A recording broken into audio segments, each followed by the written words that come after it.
Hello दोस्तों, आज हम बात करेंगे हॉट फर्मेंटेशन यानी गर्म पानी से सिकाई के लिए कुछ इंपॉर्टेंट प्रिकॉशंस पर।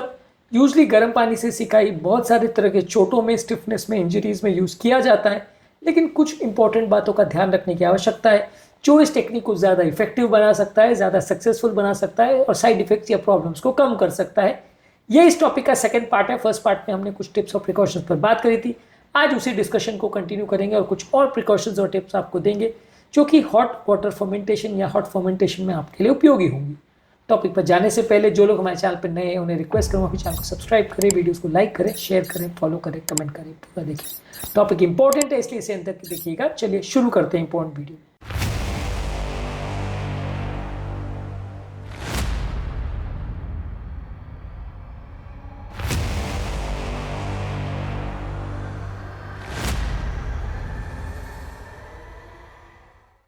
सबसे पहले ये टेक्निक को बहुत ज़्यादा ओवर यूज़ मत करिए।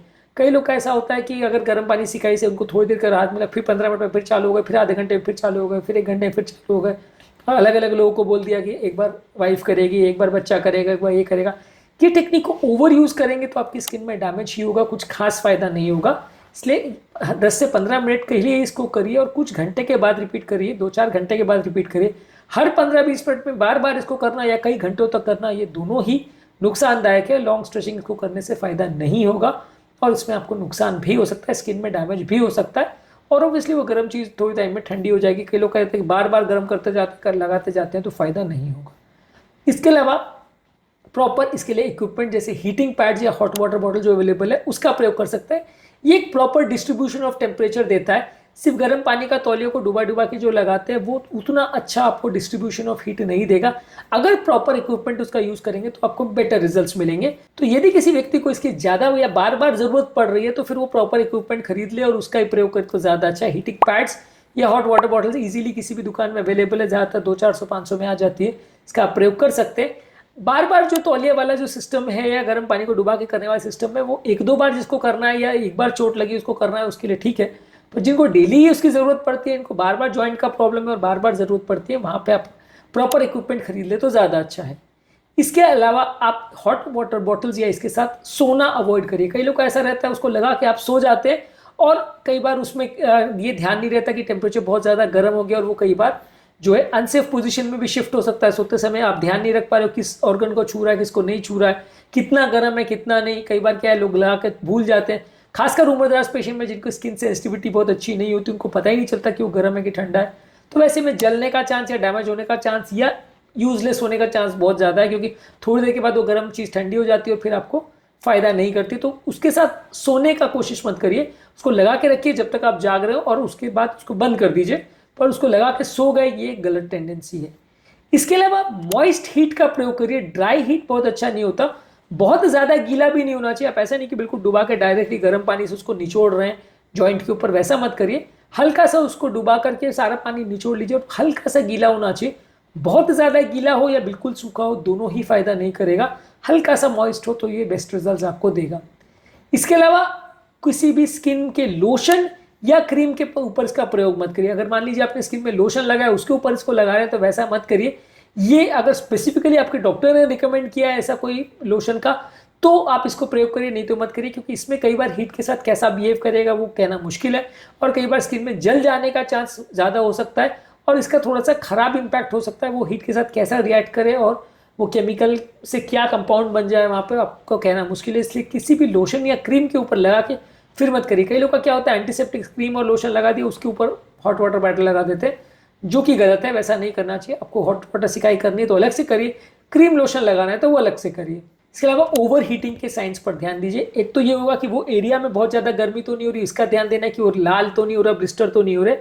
पूरी बॉडी अगर ओवर हीट होने लगती है तो आदमी को उल्टी होने लगती है, चक्कर आने लगते हैं और बहुत ज़्यादा पसीना आने लगता है। अगर ऐसा कुछ साइन मिल रहा है तो इसका मतलब बॉडी में हीट बढ़ गई है, तो वो भी अवॉइड करिए। पानी थोड़ा ज़्यादा पी लीजिए और बॉडी के ओवर हीटिंग को अवॉइड करिए, नहीं तो आपको हीट का प्रॉब्लम हो सकता है, उसके आपको फ़ायदा होने के बदले उल्टा नुकसान हो सकता है।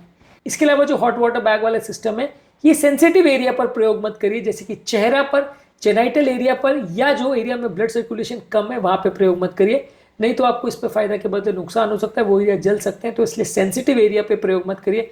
वहाँ की स्किन इससे कैसे रिस्पॉन्ड करेगी नहीं पता। किसी ने अगर मुंह के अंदर ग्लूकोजा वगैरह में लगा दिया तो उसमें स्किन जलने का चांस या एरिया के डैमेज होने का चांस ज़्यादा रहता है। तो वैसी चीज़ों को अवॉइड करिए। इसके अलावा यदि किसी व्यक्ति को और पहले उसे एलर्जिक रिएक्शन हुआ है तो ज़्यादा ध्यान रखने की ज़रूरत है। यदि एलर्जिक रिएक्शन हुआ है तो उस चीज़ को डिसकंटिन्यू करने की ज़रूरत है, क्योंकि एक बार एडवर्स इफेक्ट हो गया तो दोबारा भी हो सकता है। तो अगर पहले की एलर्जी की टेंडेंसी है तो फिर आपको ज़्यादा सावधानी पूर्वक यूज़ करना पड़ेगा, या नहीं यूज़ करें तो ज़्यादा अच्छा है। इसके अलावा जो भी आपके हॉट वाटर बॉटल्स, उसको प्रॉपरली स्टोर करिए। कई लोग का क्या रहता है कि उसको गंदी तरह से पटक देते हैं, किचन में पड़ा रहता है या कहीं ऐसी जगह पे पड़ा रहता है जहाँ पे उसमें कंटेमिनेशन होने का चांस रहता है और जहाँ पे उसमें जर्म्स वगैरह लगने का चांस या उसके डैमेज होने का चांस ज़्यादा रहता है, जिससे उसकी सेंसिटिविटी या टेम्परेचर कंट्रोल गड़बड़ हो सकता है अगर उसके लेयर्स खराब हो गई तो। इसका विशेष ध्यान रखिए कि उसको प्रॉपरली स्टोर करिए जैसे कि कंपनी का इंस्ट्रक्शंस है उस हिसाब से। इसके अलावा जो एरिया अफेक्टेड है उसमें टाइट कपड़े मत पहनिए, जिसकी वजह से आपका हीट ट्रैप हो सकता है और वो एरिया बर्न हो सकता है। अगर मान लीजिए आपने हॉट वाटर कंप्रेस घुटने पर लगाया, उससे ऊपर के एरिया में आपने टाइट एक रुमाल बांध दिया तो उससे ब्लड सप्लाई वो एरिया का कॉम्प्रोमाइज हो सकता है, हीट ट्रैपिंग हो सकती है जिससे बर्न हो सकता है, ओवर हीटिंग हो सकती है उस एरिया का। तो इसलिए ये मत करिए, प्रॉपर सर्कुलेशन होने दीजिए, गर्म या टाइट कपड़े मत पहनिए फर्मेंटेशन के दौरान। इसके अलावा अगर किसी व्यक्ति की रिसेंटली सर्जरी हुई है तो वैसे व्यक्ति को हॉट फर्मेंटेशन तुरंत नहीं करना चाहिए, क्योंकि सर्जरी अगर रिसेंटली किसी व्यक्ति को हुई है वैसे व्यक्ति में आप हॉट फर्मेंटेशन करते हैं तो घाव का भरना अफेक्ट हो सकता है। तो सर्जिकल वुंड्स के लिए ये नहीं है। रिसेंटली अगर सर्जरी हुई है तो वहां पे हॉट फर्मेंटेशन नहीं करना है। किसी को अगर प्रेगनेंसी भी है तो वहां पे भी इसका थोड़ा ध्यान से प्रयोग करिए। यदि आप वूम के ऊपर या बच्चा जहाँ पे है उस एरिया में अगर इसका प्रयोग कर रहे हो तो वहां पे भी इसका प्रयोग थोड़ा ध्यानपूर्वक करिए, क्योंकि ये प्रेगनेंसी के दौरान अब्डोमिनल एरिया में यूज करने से बच्चे को इसका नेगेटिव इफेक्ट हो सकता है। तो ध्यानपूर्वक करिए। प्रेग्नेंट फीमेल्स जो अगर इसको प्रयोग कर रही हैं तो अपने पेट पर या अब्डोमिनल एरिया या बच्चा जिस एरिया में वहां पे इसका प्रयोग ना करें तो ज़्यादा अच्छा है। यदि किसी व्यक्ति को प्री एग्जिस्टिंग कोई ऐसी बीमारी है जो कि हीट से अफेक्ट हो सकती है, या कोई ऐसी प्रॉब्लम है जिससे उसका हीट टॉलरेंस कॉम्प्रोमाइज है, थायराइड वगैरह की प्रॉब्लम्स है, डायबिटीज़ वगैरह का प्रॉब्लम है जिससे टेम्परेचर सेंसिटिविटी कॉम्प्रोमाइज हो सकती है, तो वैसी चीज़ों में आपको ध्यान रखने की ज़रूरत है। ब्रेन की बीमारियां या साइकेट्रिक बीमारियां जिनको है उनको भी विशेष ध्यान देने की ज़रूरत है। नहीं तो वो कितना प्रयोग करेंगे, कैसे प्रयोग करेंगे, अनकंट्रोल वे में प्रयोग करेंगे, इसका मैनेज करना मुश्किल हो जाएगा। चीज़ फायदे के बदले उल्टा नुकसान करेगी। तो वहाँ पे थोड़ा और विशेष ध्यान देने की ज़रूरत है। तो आज के टॉपिक में हमने बात करी कि यदि आपको गर्म पानी से सिकाई करना है या हॉट फर्मेंटेशन करना है तो क्या क्या चीज़ों का ध्यान रखने की ज़रूरत है। इस टॉपिक के फर्स्ट पार्ट में हमने कुछ और यूजफुल पॉइंट्स पर बात करी थी, उसे भी चेकआउट करिए। कोल्ड फर्मेंटेशन यानी ठंडे पानी से सिकाई में क्या चीज़ों का ध्यान रखने की आवश्यकता है, कैसे करते हैं, उस पर भी वीडियोज़ हमने किए, उसे ज़रूर चेकआउट करें। और इसके अलावा सिकाई के लिए राइस स्ट्रैटेजी पर हमने एक अलग वीडियो किया है, RIC स्ट्रैटेजी पर, वो भी एक इंटरेस्टिंग वीडियो है, इसे भी ज़रूर देखें।